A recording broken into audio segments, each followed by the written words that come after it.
Shalom saudara, puji Tuhan. Kita berjumpa kembali di dalam satu acara yaitu Biblical Night. Dan materi yang akan disampaikan saat ini, satu hal yang sungguh menjadi kerinduan kita untuk mengetahui apa yang Tuhan inginkan atau bagaimana caranya kita dapat mengatasi hal-hal seperti ini. Apakah itu? Adalah penderitaan. Kan mendengar kata penderitaan tentu semua tidak mau. Apa sih menderita? Tetapi saudara, pada sore hari ini penderitaan itu akan ditinjau dari firman Tuhan. Dari perjanjian lama, perjanjian baru, dan apa maksud Tuhan untuk segala macam penderitaan. Ternyata ada hal-hal yang positif di balik penderitaan itu. Dan oleh sebab itu, mari kita minta kuasa Roh Kudus yang akan mengurapi hamba Tuhan yang akan menyampaikan materi ini untuk kita semua. Dan kita boleh mengerti dan lebih dari itu. Kita mau lebih mengasihi Tuhan. Karena kita mengerti maksud Tuhan yang Tuhan lakukan dalam hidup kami. Mari kita akan mulai Biblical Night pada malam hari ini dengan doa. Mari kita berdoa. Bapa kami dalam surga, terima kasih Tuhan untuk berkat Tuhan bagi kami semua. Kami ucap syukur Tuhan Kau tidak pernah meninggalkan kami semua. Sehingga kami boleh berkumpul pada malam hari, pada sore hari ini. Dalam satu acara yaitu Biblical Night. Dan pada saat ini kami mau mendengar tentang penderitaan. Sesuatu hal yang mungkin dihindari oleh banyak orang. Sebab itu pada sore hari ini kami mau mengerti, kami mau mendengar apa maksud Tuhan di dalam penderitaan ini. Kami percaya Tuhan, ada hal-hal yang indah terdapat di dalamnya. Karena sesuai dengan firman Tuhan. Terima kasih Bapa. Urapi hamba Tuhan yang akan menyampaikan materi ini. Urapi dengan urapan dari surga dan hikmat dari surga. Dan juga kami semua yang mendengar. Supaya kami boleh mengerti dan lakukan dalam hidup kami. Kami serahkan Biblical Night pada malam hari ini. Dalam tangan Tuhan, kuasa Roh Kudus akan memimpin dari awal hingga selesai. Dalam nama Tuhan Yesus Kristus, kami sudah berdoa dan mengucap syukur. Amin. Selamat sore semua, bagaimana kabarnya? Ya, saya berharap kita semua tetap dalam keadaan yang baik karena dalam lindungan Tuhan. Saudara, kita akan memulai Biblical Night pada malam hari ini, tapi sebelumnya kita mau berdoa terlebih dahulu. Mari kita berdoa. Bapak, kami mengucap syukur buat malam hari ini. Tuhan telah sertai kehidupan kami sepanjang hari ini dari pagi sampai malam hari ini Tuhan. Tuhan telah membimbing kami, Tuhan telah menyertai dalam setiap hal yang kami lakukan. Kami bersyukur buat hal itu Tuhan, dan kami saat ini Tuhan kembali akan belajar kebenaran firman Tuhan, terkhusus mengenai penderitaan dalam kehidupan kami. Biar Tuhan yang menolong kami, memampukan kami supaya kami dapat menerima, membuka hati kami untuk menerima kebenaran firman Tuhan yang akan dibagikan pada sore hari ini. Dan apa yang kami terima ini Tuhan dapat kami terima, lebih dari itu kami dapat lakukan dalam kehidupan kami sehari-hari. Terima kasih Tuhan Yesus. Kami serahkan acara ini dari awal hingga akhirnya hanya di dalam nama-Mu kami sudah berdoa dan mengucap syukur. Haleluya. Amin. Saudara, bulan ini kita akan bersama membahas mengenai penderitaan, dan kita akan lebih membahas mengenai memaknai penderitaan itu. Nah, mengapa sih tema ini diangkat gitu? Kenapa tema memaknai penderitaan ini kita bahas pada malam hari ini? Alasannya karena penderitaan merupakan situasi yang tidak pernah terpisahkan dari kehidupan manusia. Namun meskipun penderitaan tidak dapat terpisahkan dari kehidupan manusia, tetapi banyak orang tidak mampu untuk memaknai situasi penderitaan ketika penderitaan itu datang dalam kehidupannya. Penderitaan menjadi sesuatu hal yang sangat menakutkan bagi orang, karena ketika penderitaan itu datang, penderitaan itu membuat orang menjadi tidak nyaman. Padahal kalau kita lihat faktanya, Kalau kita lihat dari sejak lahir, ketika kita ada di dunia ini, sejak kita dilahirkan di dunia, manusia sudah memulai yang namanya penderitaan. Kalau kita lihat ketika seorang bayi ada di dalam kandungan ibunya, dia sudah merasa nyaman di dalam kandungan, tapi dia harus mengalami penderitaan. Dia harus mengalami melepaskan keadaan nyamannya di dalam kandungan ibunya, dia harus keluar. Dan pada saat proses itu, anak ini mengalami penderitaan. Dia harus berjuang untuk bisa keluar. Dan sejak masa kecil seperti itu saja, penderitaan sudah mulai dialami. Penderitaan itu menjadi bagian dari kehidupan manusia. Manusia tidak bisa menghindari untuk pergi meninggalkan penderitaan ini. Penderitaan adalah realita yang pasti dialami oleh semua orang pada umumnya.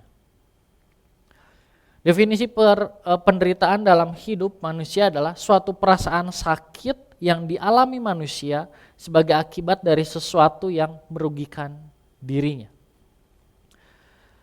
Sebagian orang atau bahkan orang percaya ketika mengalami penderitaan, mereka menyalahkan Tuhan.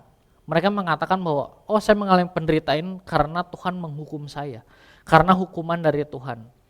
Kebanyakan orang berpikir bahwa Tuhanlah yang memberikan penderitaan itu. Bahkan ada beberapa pengajaran gereja yang menyebutkan bahwa manusia menderita akibat dosa yang mereka lakukan sendiri. Lalu bagaimanakah dengan orang yang sama sekali tidak pernah bersalah? Dia tidak bersalah melakukan dosa, tetapi dia mengalami penderitaan. Seseorang yang sama sekali tidak melakukan apa-apa, hidupnya lurus, tetapi mengalami penderitaan. Apakah penderitaan terjadi karena faktor lain? Fakta seperti inilah yang menyebabkan mengapa orang percaya harus mengetahui makna dari penderitaan, sehingga ketika dia mengalami penderitaan, dia bisa menyikapi dengan benar penderitaan tersebut dan dia dapat menerima penderitaan dengan kebenaran firman Tuhan. Saudara, kita akan lanjutkan pembahasan kita akan masuk ke dalam makna penderitaan menurut Alkitab. Kita akan lihat terlebih dahulu apa sih yang dikatakan oleh Alkitab mengenai penderitaan ini. Yang pertama kita akan lihat terlebih dahulu makna penderitaan menurut Perjanjian Lama. Menurut Perjanjian Lama, penderitaan adalah yang pertama, yaitu penderitaan itu dipandang sebagai hukuman atas dosa manusia. Segala hal yang terjadi, sakit penyakit, sengsara dan derita, ketika masuk ke dunia itu dimulai ketika manusia pertama melanggar perintah Tuhan. Ketika manusia pertama melakukan dosa, yaitu Adam dan Hawa. Ketika dia digoda oleh iblis, dia menerima godaan itu, lebih menerima godaan itu dibandingkan perkataan Tuhan sebelumnya. Dan pada saat itulah penderitaan terjadi. Itu dapat kita lihat dalam Kejadian 2. Dan akibatnya jika kita lihat dalam Kejadian 3 ayat 14 sampai 19, di sana bagaimana digambarkan Adam dan Hawa harus menerima akibat dari hal yang mereka lakukan. Adam harus bekerja keras, sedangkan Hawa harus kesakitan ketika dia melahirkan. Dan ada contoh lain lagi di dalam kitab Ulangan 30 di sana dikatakan bahwa Tuhan akan menghukum bangsa Israel jika bangsa Israel tidak menuruti perintah-perintahnya. Pandangan umum lainnya mengenai penderitaan dalam Perjanjian Lama ini dapat dilihat di dalam kebenaran firman Tuhan di dalam Perjanjian Lama yang mengatakan bahwa siapa yang berpegang pada kebenaran sejati menuju hidup, tetapi siapa yang mengejar kejahatan menuju kematian. Dengan kata lain, sesuai dengan firman Tuhan yang tadi berkata bahwa siapa yang mengejar kebenaran sejati menuju hidup, siapa yang mengejar kejahatan menuju kematian. Dengan kata lain, pemberontakan atau dosa yang dilakukan oleh manusia terhadap Tuhan menjadi penyebab terjadinya penderitaan. Dan penderitaan ini biasanya disebut penderitaan yang terjadi karena diri sendiri. Itulah makna penderitaan yang pertama menurut Perjanjian Lama. Dan makna penderitaan menurut Perjanjian Lama yang kedua yaitu penderitaan itu dimaknai sebagai suatu pengorbanan. Di dalam bagian ini kita akan melihat kisah penderitaan yang dialami oleh Nabi Yeremia. Nabi yang harus banyak menderita karena tugas kenabiannya. Sedemikian berat deritanya sampai ia berani berseru kepada Allah, "Mengapakah penderitaanku tidak berkesudahan dan lukaku sangat payah sukar disembuhkan? Sungguh engkau seperti sungai yang curang bagiku, air yang tidak dapat dipercayai." Jika kita lihat di dalam kitab Yeremia ini, Yeremia menjadi tokoh, menjadi pribadi yang menanggung beban bangsanya supaya bangsa ini bisa percaya kepada Tuhan atau bisa bertobat. Dia memberikan dirinya untuk mengorbankan, untuk menjadi bagian di dalam bangsanya supaya bangsa ini bisa menjadi bangsa yang bertobat. Karena itu makna yang kedua yaitu sebagai suatu pengorbanan. Dan makna yang ketiga yaitu penderitaan itu dipandang sebagai awal dari suatu kebaikan. Penderitaan ini dikatakan bahwa sebagai pembuka jalan, langkah awal dari sesuatu yang baik. Dan perkataan ini atau bagian ini bisa kita lihat dalam kisah Yusuf. Kita tahu semua kisah Yusuf bagaimana dia mengalami penderitaan yang luar biasa di dalam kehidupannya. Dia diasingkan oleh saudara-saudaranya, dia dibenci, dia diperlakukan semena-mena oleh keluarganya. Bahkan sampai dijual oleh saudara-saudaranya. Dan tidak hanya sebatas dijual saja, setelah dijual dia mengalami nasib sebagai orang asing dan bahkan setelah dia dipercaya oleh raja pada saat itu dia difitnah oleh istri Potifar. Dan kita lihat dalam Kejadian 45 ayat 5 di sana Yesus berkata bahwa janganlah bersusah hati dan janganlah menyesali diri karena kamu menjual aku ke sini sebab untuk memelihara kehidupanlah Allah menyuruh aku mendahului kamu. Ini perkataan Yusuf ketika bertemu kembali dengan saudara-saudaranya. Yusuf mengatakan jangan bersusah hati dan jangan menyesali apa yang sudah kalian lakukan kepada saya. Karena apa yang kalian lakukan, penderitaan yang saya alami sepanjang waktu yang cukup lama ini membuat langkah awal, membuat suatu terobosan di dalam kehidupannya sehingga dia dapat melihat kebaikan Tuhan di dalam kehidupannya. Penyertaan Tuhan dalam kehidupan Yusuf. Lalu makna yang terakhir, makna penderitaan menurut Perjanjian Lama yang terakhir adalah penderitaan sebagai sarana memurnikan iman. Jika kita lihat dalam Perjanjian Lama, kita lihat ada beberapa tokoh yang mengalami penderitaan. Dan penderitaan itu untuk tujuan memurnikan iman mereka. Untuk melihat bagaimana ketulusan hati mereka kepada Tuhan. Bagaimana kecintaan mereka kepada Tuhan. Dan hal itu salah satunya kita dapat lihat dalam kisah Ayub. Ayub mengalami ujian yang begitu besar dalam kehidupannya. Dari dia yang memiliki segala sesuatu sampai habis. Sampai pada akhirnya dia memiliki segala sesuatu lagi. Atas izin Tuhan, Tuhan memberikan kembali kepada dia berkat. Ayub diuji untuk memurnikan imannya kepada Allah.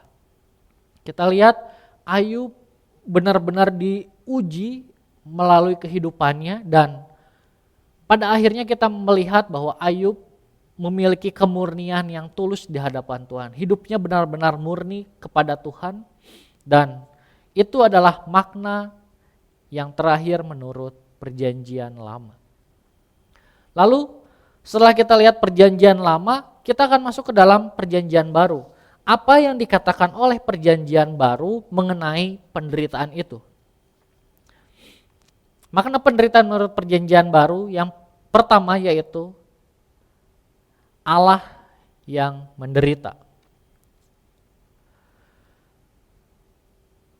Apa yang dimaksud dengan Allah yang menderita? Di dalam perjanjian baru, di dalam bagian perjanjian baru Matius, dari Matius sampai Wahyu, kita lihat ketika perjanjian baru ada perbedaan yang mencolok di dalam pribadi Allah. Di dalam perjanjian baru menampilkan sosok Allah yang berbeda. Kalau di dalam perjanjian lama kita lihat pribadi Allah itu pribadi yang menghukum, pribadi yang menuntut umat-umatnya untuk tetap hidup kudus, untuk tetap melakukan perintah Tuhan. Tetapi dalam perjanjian baru kita lihat, perjanjian baru Allah itu adalah pribadi yang menderita. Kalau dalam perjanjian lama ditampilkan Allah itu sebagai yang memberikan penderitaan bagi manusia gitu, penderitaan dalam tanda kutip di sini. Tetapi dalam perjanjian baru kita lihat Allah sendiri yang menderita bagi manusia. Dan ini adalah sesuatu yang berbeda yang tidak kita lihat di dalam perjanjian lama. Jadi ada progres yang terjadi dari perjanjian lama masuk ke dalam perjanjian baru. Di makna yang pertama dari perjanjian baru itu Allah yang menderita, dia sendiri yang menderita. Lalu makna yang kedua yaitu penderitaan itu dipandang sebagai keikutsertaan manusia di dalam penderitaan yang sudah Yesus lakukan. Kita tahu semua bahwa Yesus mati bagi setiap manusia, bagi setiap kita, dan akhirnya kita yang percaya kepadanya bersatu dengan kematian Tuhan dan diutus ke dalam dunia ini. Kita semua berdosa, kita ditebus oleh Tuhan, dan kita bersatu dengan kematiannya, penderitaannya, dan kita setelah kita disucikan, dikuduskan, kita diutus ke tengah-tengah dunia ini, dunia yang berdosa, dunia yang penuh kejahatan, kita diutus ke dalam situ. Dan ketika kita diutus ke dalam situ, maka ada konsekuensi yang harus kita alami. Konsekuensinya adalah dunia akan memperlakukan kita sama seperti dunia memperlakukan Yesus. Sekali lagi saya katakan, konsekuensi yang harus kita alami adalah dunia ini, dunia yang berdosa ini, dunia yang penuh dosa ini akan memperlakukan kita, anak-anak Tuhan, seperti dunia ini memperlakukan Yesus. Oleh karena itu tidak ada lagi alasan bagi kita untuk marah, untuk memberontak ketika penderitaan itu datang ke dalam kehidupan kita. Kenapa? Ya karena kita diutus ke tengah-tengah dunia yang berdosa ini dan dunia akan memperlakukan kita sama seperti Yesus menderita di dunia ini. Seperti yang Yesus katakan di dalam Matius 16, di sana dikatakan bahwa lihat aku mengutus kamu seperti domba ke tengah serigala.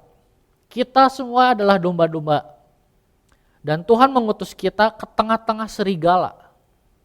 Maka ketika serigala melihat domba, dia akan melihat itu sebagai makanan empuknya gitu.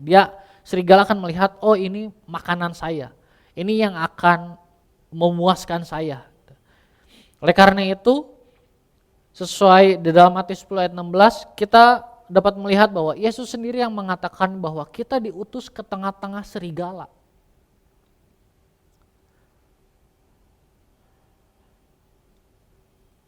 Di dalam 1 Yohanes 4 ayat 19, di sana dikatakan bahwa kita mengasihi karena Allah lebih dahulu mengasihi kita. Jadi, keikutsertaan kita di dalam penderitaan Yesus itu bukan karena kita mengasihi Allah terlebih dahulu, tetapi karena Allah terlebih dahulu mengasihi kehidupan kita. Bahkan dia rela sampai mati di atas kayu salib. Tuhan Yesus sendiri tidak mengkaitkan penderitaan dengan dosa, tetapi justru menempatkan penderitaan dalam karya keselamatan Yesus.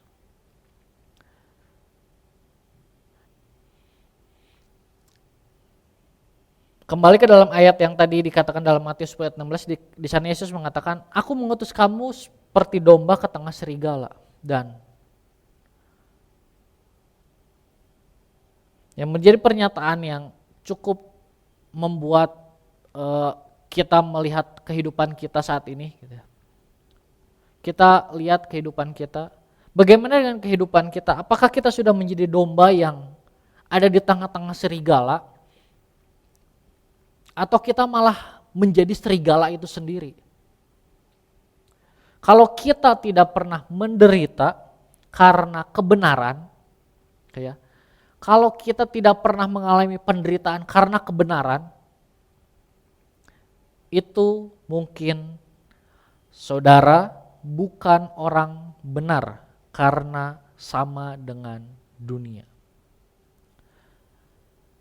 Kalau saudara tidak pernah menderita karena kebenaran, itu mungkin saudara bukan orang benar karena sama dengan dunia ini. Ketika dunia ini melakukan dosa, saudara melakukan hal yang sama. Saudara serupa dengan dunia ini. Padahal Yesus sendiri mengatakan bahwa kita seharusnya berbeda dengan dunia ini. Kita harus menjadi pribadi yang berbeda dengan dunia ini. Tetapi jika kehidupan kita sama dengan dunia ini, maka bisa dibilang bahwa kita bukan orang benar. Orang beriman diberi kekuatan untuk menanggung penderitaannya berdasarkan kesadaran bahwa Kristus pun mengalami hal yang serupa dan berhasil menang atas penderitaan tersebut. Jadi kita sebagai orang-orang beriman, ketika mengalami penderitaan harus menyadari bahwa sebenarnya kita diberikan kekuatan dan kita harus sadar bahwa Allah yang kita sembah juga mengalami penderitaan terlebih dahulu dan dia berhasil melewatinya, dia berhasil melaluinya. Dan begitu juga dengan kehidupan kita, kita harus sadar bahwa kita berpegang kepada Allah yang hidup, Allah yang setelah mengalami penderitaan itu, maka kita harus percaya bahwa kita juga bisa melewati penderitaan tersebut. Lalu makna penderitaan menurut perjanjian lama yang ketiga, yaitu penderitaan itu harus dimaknai sebagai suatu pengorbanan untuk orang lain atau untuk kebenaran.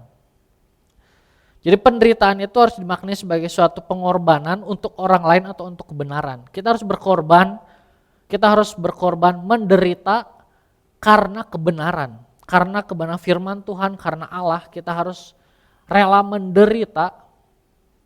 Dan itulah makna penderitaan yang ketiga dari perjanjian baru.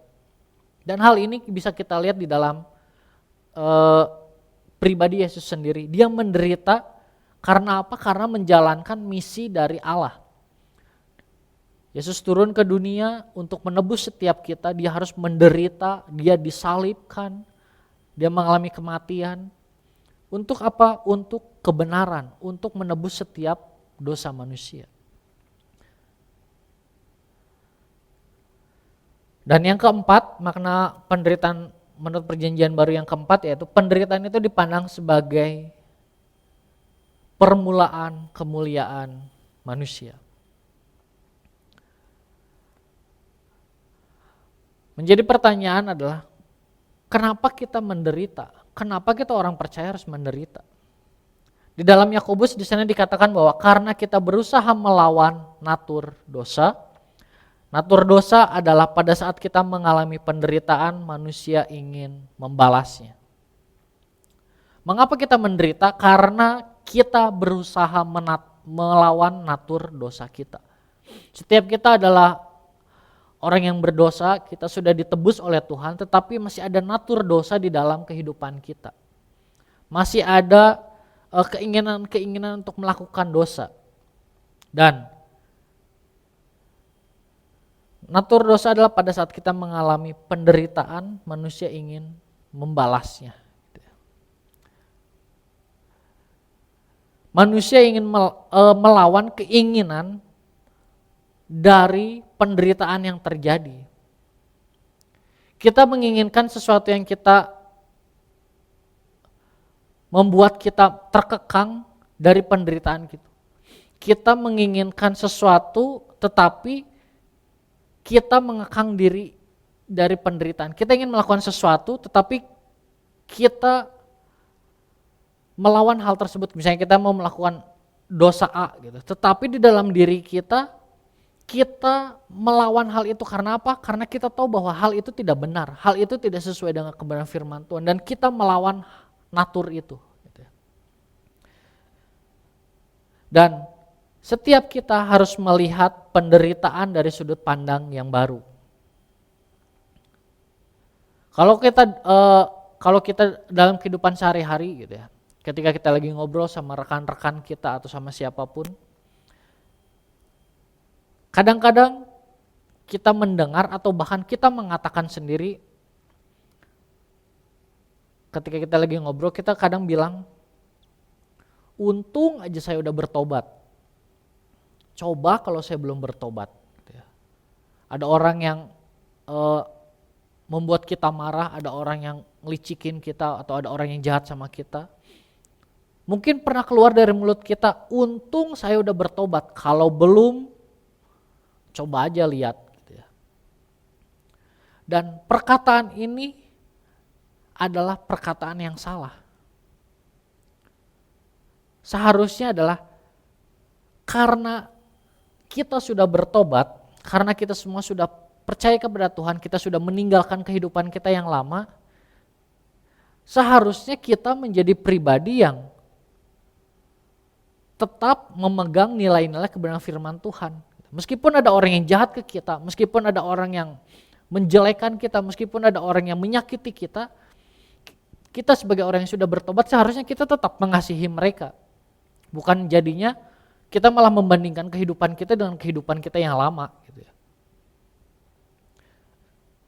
Seharusnya kita tidak membalas kejahatan dengan kejahatan. Firman Tuhan sendiri berkata jangan membalas kejahatan dengan kejahatan. Justru ketika kita masih mengatakan atau melakukan, untung saya sudah bertobat, coba kalau belum, justru kalau kita masih ada keinginan untuk membalas kejahatan orang, kelicikan orang kepada kita dengan kejahatan, maka itu semakin menunjukkan manusia lama kita lebih berkuasa daripada manusia baru kita.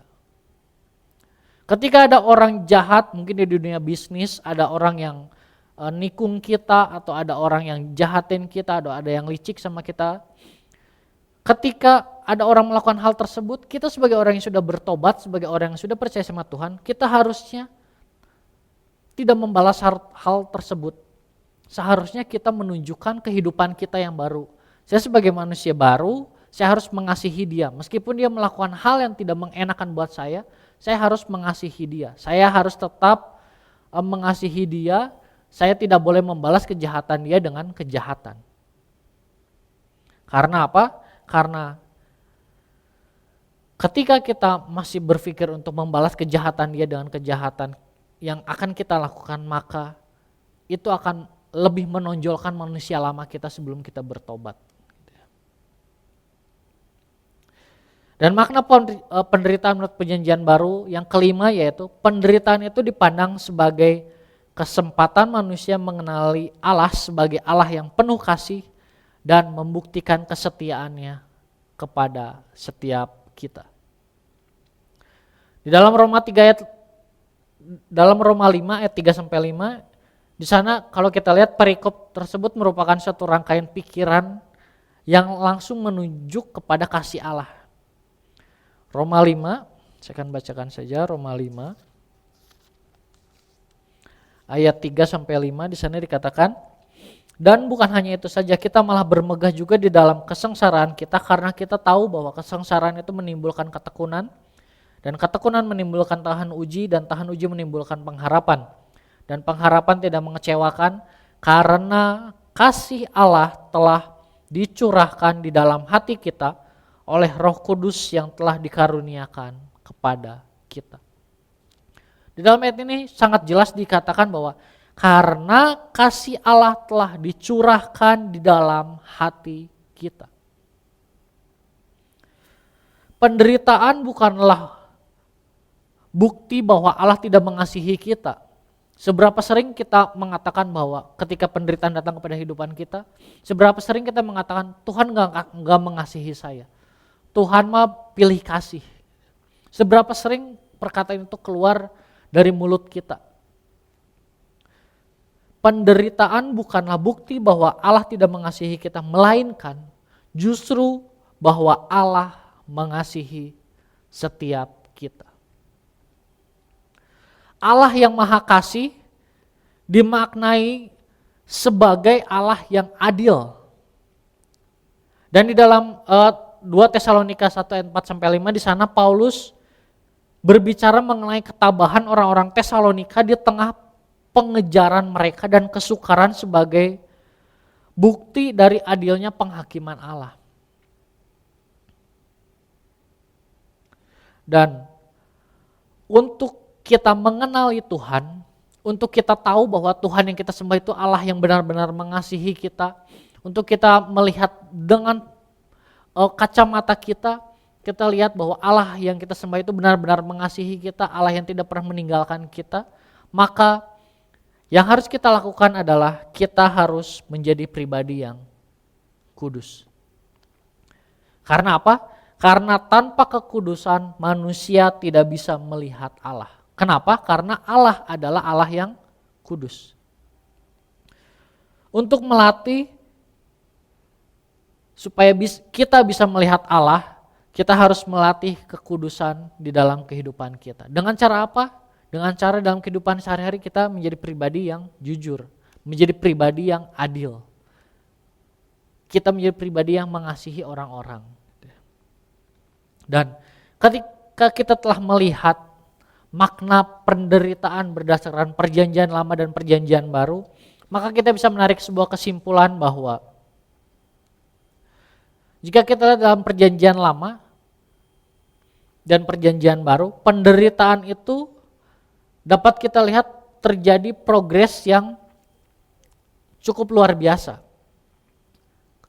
Karena jika kita lihat di dalam perjanjian lama, manusia yang menderita dan Allah di dalam perjanjian lama di sana Allah memainkan peran sebagai Allah yang menghukum atau Allah yang memberikan penderitaan. Dan kenapa Allah memberikan penderitaan ini? Apakah Tuhan tidak mengasihi? Bukan, tapi karena agar umat Israel pada saat itu dapat menggenapi janji Allah di tengah-tengah orang-orang percaya. Allah memberikan penderitaan agar umat Israel dapat melahirkan Mesias, dan oleh karena itu Allah memberikan penderitaan kepada bangsa Israel untuk menjaga kekudusan umat ini supaya tidak bercampur dengan budaya berdosa dari bangsa lain. Kita tahu semua bahwa ketika perjalanan bangsa Israel menuju tanah yang dijanjikan oleh Tuhan, dia bertemu dengan beberapa bangsa-bangsa yang tidak percaya sama Tuhan. Dia menyembah berhala, dan dengan adanya penderitaan yang Tuhan atau hukuman yang Allah berikan ini untuk tetap melindungi bangsa ini di dalam penggenapan janji Allah untuk lahirnya Mesias dari bangsa ini.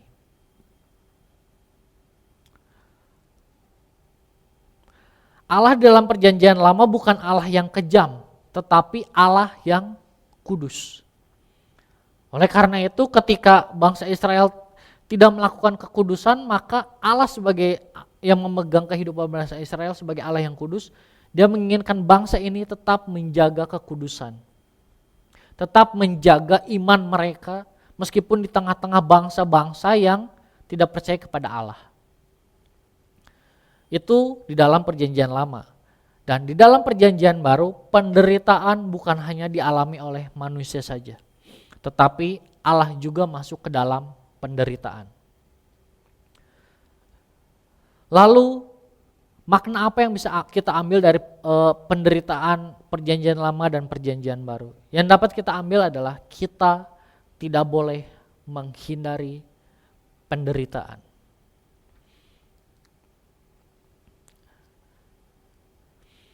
Saya berikan contoh. Misalnya gitu ya, misalnya ketika kita menjalani kehidupan kita sehari-hari, tiba-tiba rumah kita dirampok. Tiba-tiba rumah kita didatangi oleh maling. Apa yang akan keluar dari mulut Bapak Ibu pertama kali ketika mengalami hal tersebut? Kebanyakan kita akan mengatakan, loh Tuhan, kenapa hal ini bisa terjadi sama kehidupan saya? Kenapa terjadi perampokan di dalam rumah saya? Kita mempertanyakan hal itu kepada Tuhan. Kita harus lihat juga saudara, Yesus juga disalibkan, menderita karena ia hidup di dunia orang berdosa. Oleh karena itu, sebagai natur dari dunia yang sudah berdosa ini, jika kita dijahati oleh orang, ya karena kita hidup di dalam dunia orang berdosa.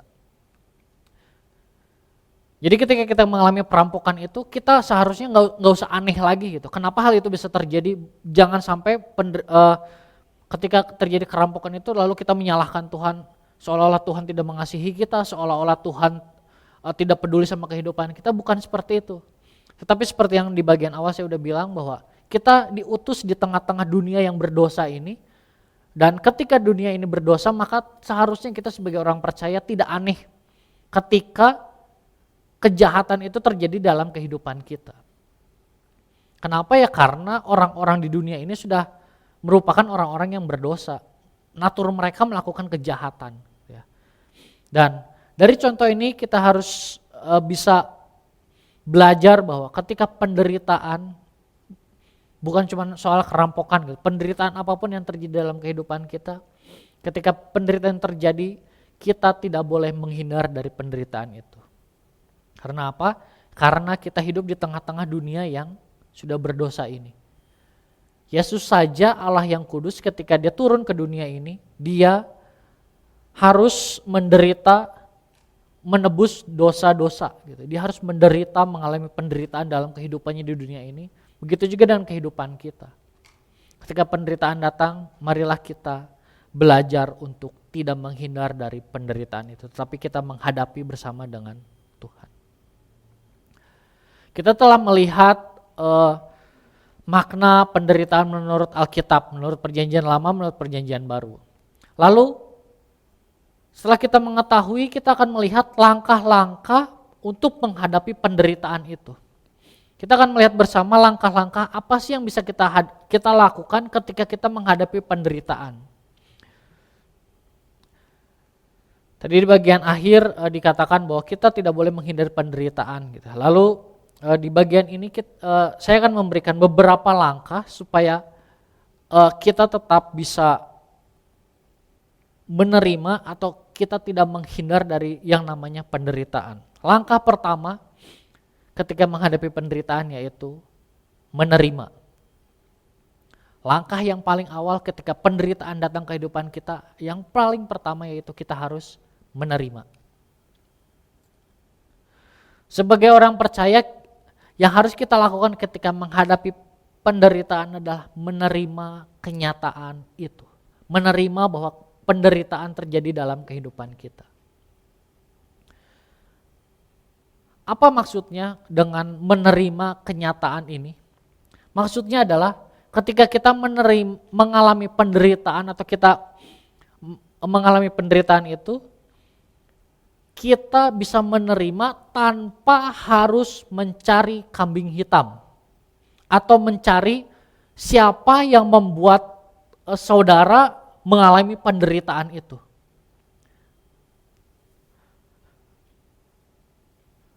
Bukan berarti kita tidak merefleksikan penderitaan itu, tetapi Stop untuk mencari kambing hitam. Salah satu contoh kita mencari kambing hitam adalah dengan cara kita mengeluh. Ketika penderitaan datang kita mengeluh. Kenapa? Gitu ya. Semakin kita menolak penderitaan, maka semakin menderita daripada penderitaan itu sendiri. Ketika penderitaan datang kepada kehidupan kita, ketika kita menolak penderitaan itu, maka ketika kita menjalaninya, kita akan semakin menderita lebih dari penderitaan yang datang kepada kehidupan kita.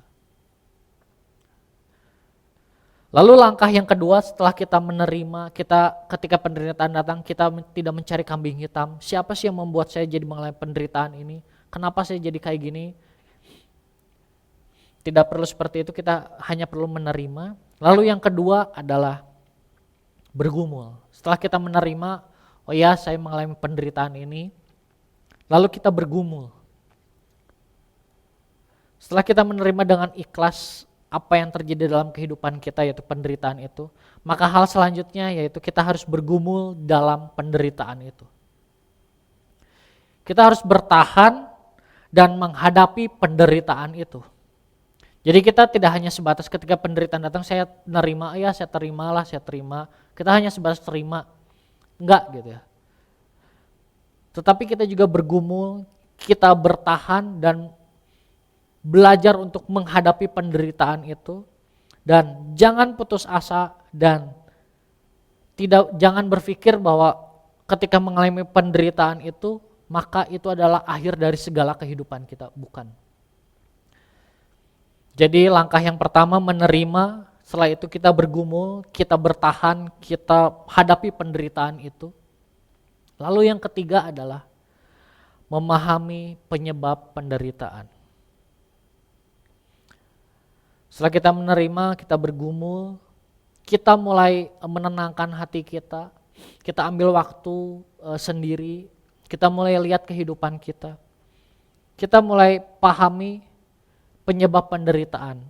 Kenapa penderitaan itu bisa terjadi dalam kehidupan saya? Apa karena kesalahan saya sendiri? Apa karena dosa yang saya lakukan? Apa karena itu kehendak Allah? Atau karena kejahatan dari orang lain? Kita mulai memahami penyebab penderitaan itu, kita mulai lihat. Dan setelah kita tahu, oh saya mengalami penderitaan misalnya karena kesalahan saya sendiri, karena saya melakukan dosa, maka saya mengalami penderitaan itu. Ketika kita sudah ada di titik situ, maka langkah selanjutnya adalah kita mulai memaknai. Memaknai apa? Memaknai penderitaan itu dalam hubungannya dengan Tuhan. Bagaimana hubungan saya dengan Tuhan? Apa yang bisa saya maknai dari penderitaan ini dengan sesama saya? Apa yang bisa saya maknai ketika penderitaan ini datang untuk diri saya sendiri? Mari kita mulai memaknai penderitaan itu terjadi ketika penderitaan terjadi dalam kehidupan kita, dalam hubungannya dengan Tuhan. Kita mulai lihat, kita mulai maknai ketika penderitaan itu datang dalam kehidupan kita, dalam hubungannya dengan Tuhan, kita bisa lihat, oh iya, ternyata selama ini saya merasa mampu hidup tanpa Tuhan. Mungkin selama ini saya merasa saya tidak perlu pertolongan Tuhan, saya bisa melakukan segala sesuatu sendiri. Tetapi ketika penderitaan ini terjadi dalam kehidupan saya bisa melihat, bisa kembali membuat hubungan saya dengan Tuhan, bisa melihat bahwa saya harus belajar lebih rendah hati, bahwa saya ini makhluk yang lemah di hadapan Tuhan, saya memerlukan pertolongan Tuhan. Atau dalam hubungannya dengan sesama, ketika kita mengalami satu penderitaan, atau saudara seiman kita mengalami penderitaan, kita bisa melihat apa yang saya harus lakukan kepada mereka. Ketika kita tahu ada saudara seiman kita yang menderita, kita bisa belajar untuk lebih peka. Kita bisa belajar untuk lebih solider kepada rekan sekerja kita atau rekan seiman kita.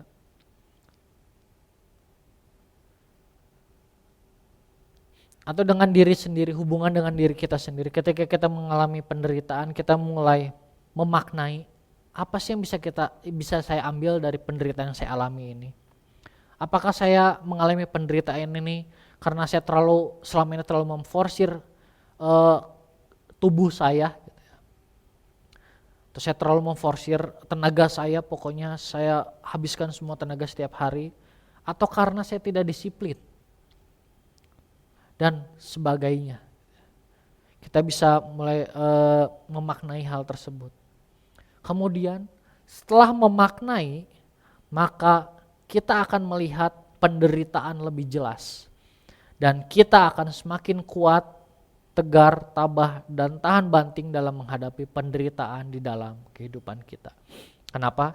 Karena kita bisa melihat penderitaan ketika datang kepada kehidupan kita, kita bisa lihat ada sesuatu yang ingin Tuhan sampaikan, ada sesuatu yang ingin Tuhan didik dari kehidupan kita, supaya kita semakin dewasa lagi di dalam Tuhan.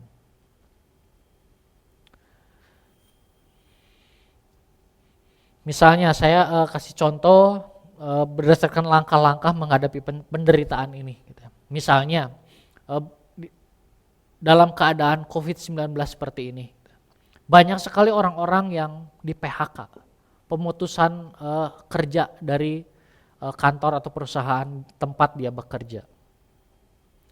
Ketika misalnya saya di PHK oleh satu perusahaan tempat saya bekerja, saya di PHK. Nah, berdasarkan langkah-langkah untuk menghadapi penderitaan ini, ketika saya di PHK, saya harus menyadari bahwa penderitaan itu bukan akhir dari segala sesuatu. Udahlah, karena saya di PHK udah saya nggak bisa ngapa-ngapain, keluarga saya sudah terbengkalai, keluarga saya nggak bisa ngapa-ngapain lagi. Bukan. Tetapi ketika saya di PHK, misalnya saya di PHK oleh perusahaan tempat saya bekerja, dan ketika menghadapi hal itu, kita mulai melihat apa sih yang bisa saya lakukan. Meskipun saya diputus kerja oleh satu perusahaan, apa sih yang bisa saya lakukan setelah itu? Bukan malah meratapi nasib kita. Saya mah ya udah gini, gitu ya. Kita mengasihani diri, bukan seperti itu. Tapi kita mulai merefleksikan kehidupan kita, kita mulai memaknai makna dari penderitaan itu. Kita mulai lihat, hal apa yang bisa saya lakukan? Misalnya mencari pekerjaan lain. Tetapi kalau misalnya dalam situasi COVID-19 ini karena banyak yang di PHK gitu ya, sulit untuk saya bisa melamar ke perusahaan lain. Berarti itu bukan menjadi solusi. Kita cari solusi lagi yang lain. Kita mulai mencari apa sih yang bisa saya kerjakan supaya dengan penderitaan ini, dengan PHK ini, kehidupan saya bisa tetap terus berjalan. Gitu. Kita bisa kerjakan apa? Jangan putus asa. Kita mulai lihat sumber daya apa yang ada, yang kita miliki, dan manfaatkanlah itu. Ketika kita sudah lihat kehidupan kita, saya punya sumber daya, misalnya saya punya motor. Manfaatkan motor itu. Apa yang saya bisa lakukan dengan motor itu? Apa yang bisa saya lakukan dengan sumber daya yang ada dalam kehidupan saya? Misalnya saya tadi punya motor, ya saya manfaatkan motor itu. Misalnya buat apa? Misalnya dengan menjadi ojek online, atau dengan menjadi kurir dari pengiriman yang ada. Manfaatkanlah hal yang ada. Dan pada akhirnya, di akhir pembahasan ini,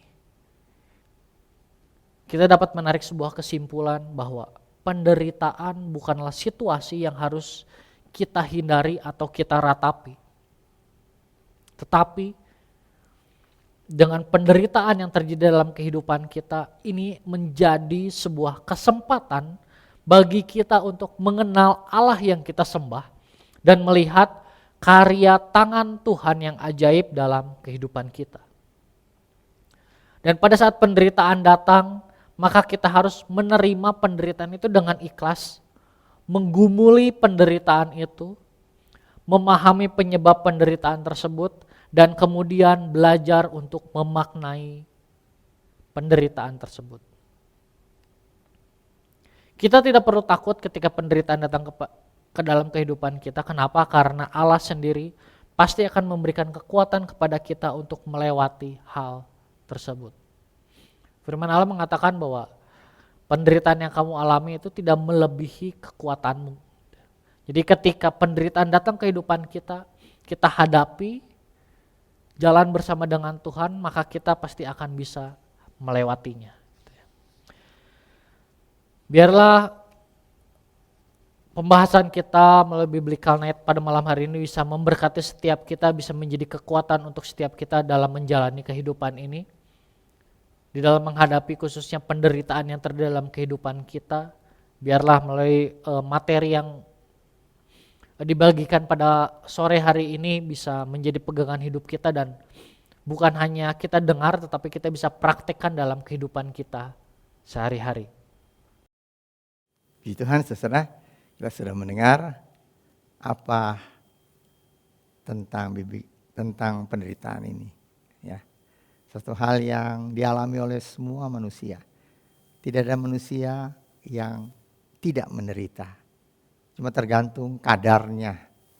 Tapi melalui pemberitaan firman Tuhan pada malam hari ini, kita tahu di dalam segala sesuatu Allah punya maksud. Allah punya maksud untuk apa? Untuk menyatakan kasih-Nya kepada kita. Untuk menyatakan penyertaannya kepada kita. Untuk menyatakan bahwa Dia tidak pernah meninggalkan kita semua. Puji Tuhan. Sebab itu kita mengucap syukur dan kita dapat berjumpa kembali dalam Biblical Night yang akan datang. Kiranya Tuhan akan menolong kita semua, saudara semua. Tuhan juga memberkati pembicara yang sudah menyampaikan ini dengan berkat dari surga. Terima kasih, kita mengucapkan terima kasih pada Tuhan. Mari saudara, kita akan tutup pertemuan kita pada malam ini dengan doa. Mari kita berdoa. Bapa kami dalam surga, terima kasih Tuhan untuk berkat Tuhan. Kami sudah menyelesaikan Biblical Night pada malam hari ini. Dari awalnya dengan berkat Tuhan. Terima kasih Tuhan untuk segala sesuatu yang Tuhan sudah berikan kepada kami. Terima kasih untuk materi yang sudah kami mengerti Tuhan tentang penderitaan. Terima kasih Tuhan. Kami menyembah Allah yang penuh dengan kasih.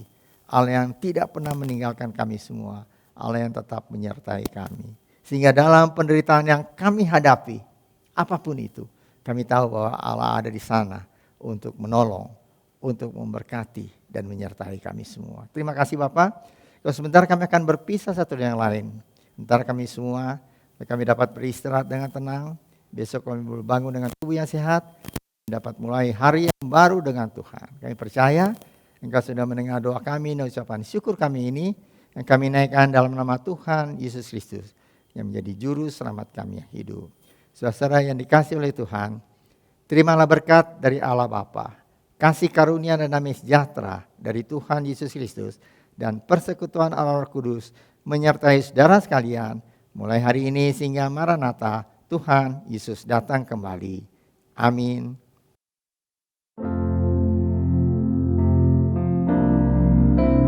Bapa, terima kasih.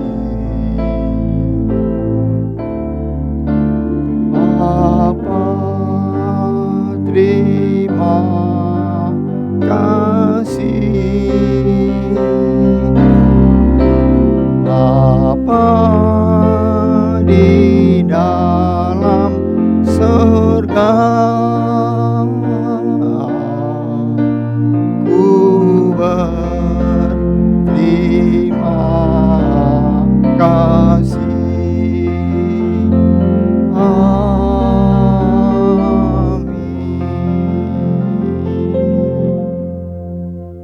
Amin. Tuhan memberkati saudara. Selamat malam. Anda telah selesai mengikuti ibadah online Gereja Rehoboth. Jangan lupa untuk like dan subscribe, dan ketuk lonceng untuk notifikasi pemberitahuan info-info berikutnya. Tuhan Yesus memberkati.